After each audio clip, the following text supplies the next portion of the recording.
Halo teman-teman, kenalin nama saya Muhammad Al-Fajar. Saya Reza Mailani. Saya Hartantika Chandra. Jadi hari ini kita akan buat podcast tugas muatan lokal yang berjudul Kenali Sayangi dan Lindungi Burung Endemik Kalimantan Timur. Oke teman-teman, di sini saya sudah bersama narasumber kita.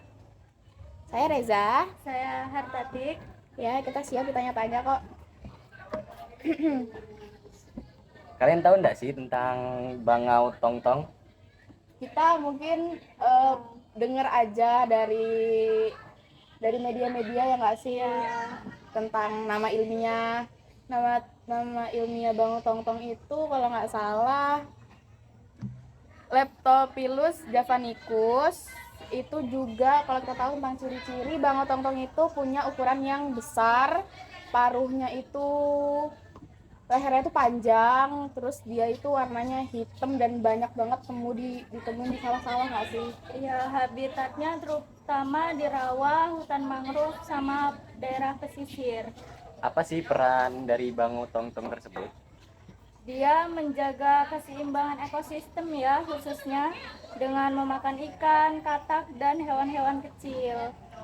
Kalau dari saya, sepengetahuan saya, Bangau Tongtong ini itu tuh sahabat petani.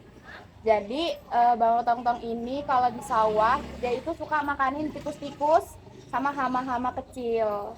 Tapi spesiesnya sekarang itu mulai turun banget dan lebih banyak itu bangau putih. Tahu kan bangau putih? Tahu. Ya, yang biasanya banyak di sawah kalau jarang panen kan dia pasti datang untuk makanin entah itu cacing kah atau apa Hama-hamanya. ya betul. Kalau tentang belibis kembang, kalian ada tahu tentang beberapa informasi tidak? Filmnya itu Dendroiachna arcuata. Ciri-cirinya ukurannya sedang, warna coklat dengan corak unik. Dia itu kadang mirip sama bebek. Masih sejenis sama bebek.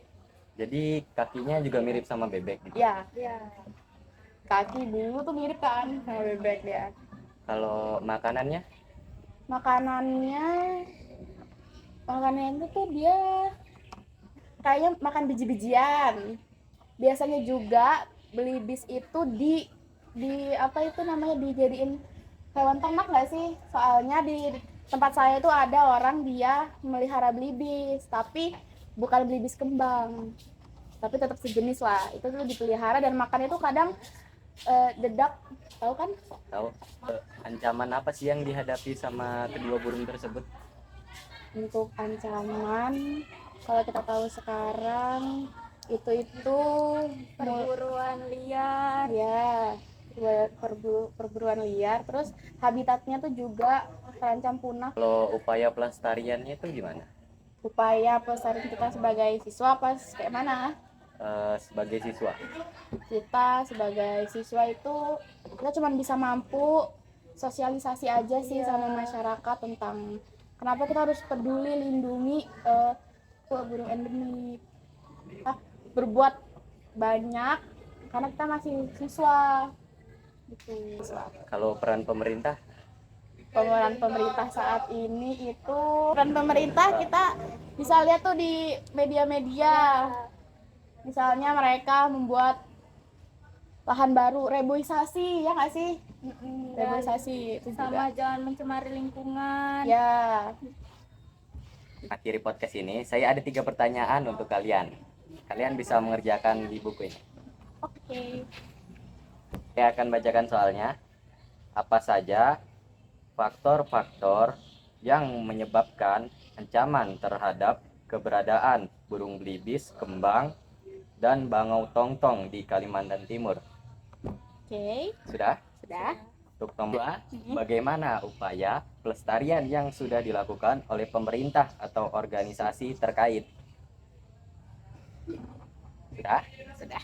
Untuk nomor 3, apa dampak dari keberadaan burung belibis kembang dan bangau tongtong terhadap ekosistem di Kalimantan Timur? Dan mengapa penting untuk melestarikannya? Sudah cukup segitu pertanyaannya. Ya, oke. Silakan dikerjakan. Kita kasih waktu kita dulu ya sebentar. Ya. Kita untuk berpikir.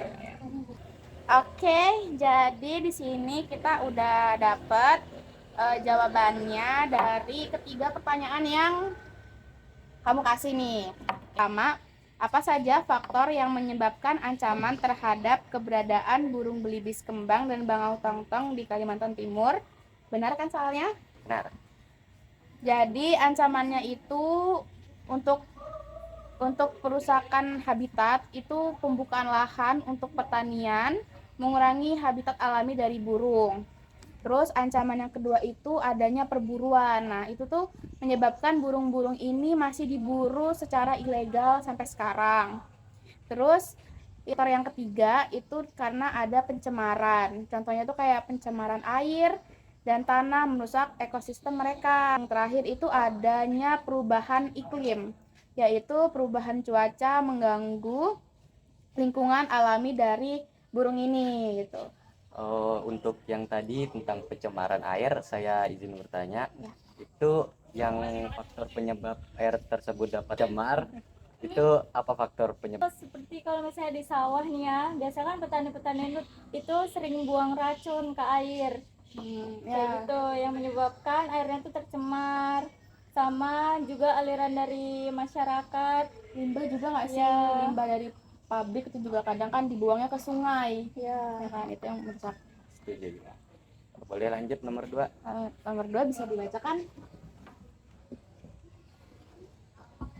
Yang kedua, bagaimana upaya pelestarian yang sudah dilakukan oleh pemerintah atau organisasi terkait? Pemerintah menetapkan cagar alam untuk melindungi habitat. Santai-santai. Contohnya penegakan hukum, kayak pengawasannya harus ditingkatkan untuk perburuan ilegal satwa yang dilindungi ini. Terus yang kedua, edukasi masyarakat, kampanye untuk meningkatkan kesadaran. Yang ketiga, pemulihan habitat kayak reboisasi. Tentang hal tersebut, apakah pemerintah sudah menjalankan dengan baik menurut kalian? Menurut kita setengah iya setengah tidak, karena kalau kita lihat sekarang memang ada beberapa pemerintah yang benar-benar ngelakuin reboisasi di hutannya gitu. Tapi ada beberapa juga yang sepertinya acuh ya, karena mungkin Karena burung ini juga terdapatnya di dalam di kayak pedalaman, di rawa gitu-gitu. Jadi mungkin jarang diperhatikan gitu. Oke, boleh lanjut nomor 3.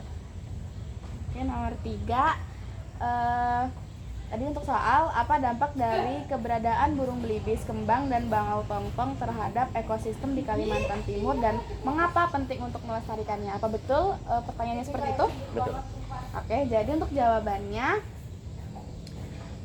untuk menjaga keseimbangan ekosistem itu, burung-burung ini mengontrol populasi serangga dan membantu penyerbukan gitu. Terus yang untuk indikator kesehatan ekosistem, keberadaan mereka ini menunjukkan ekosistem yang sehat.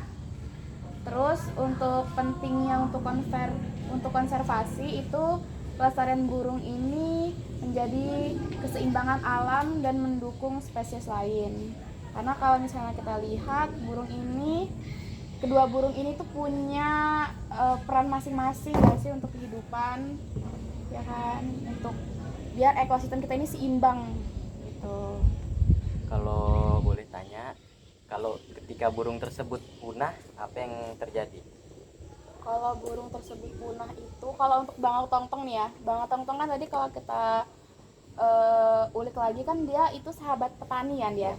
Nah kalau dia punah, otomatis hama-hama di sawah itu nggak ada yang makan kan, itu ngebuat rugi petani, buat hasil panennya juga berturun drastis. Kalau untuk burung belibis, kalau perannya burung belibis ini punah apa? Ada dong pastinya burung belibis. Ya tadi ekosistem kita nggak seimbang kalau punah semua gitu. Burung ini itu sebagai penyebar biji.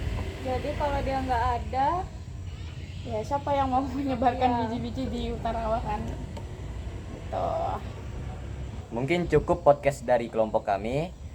Kalau ada salah kata dan salah ucap, mohon dimaafkan. Sekian dari kami. Bye-bye. Bye bye.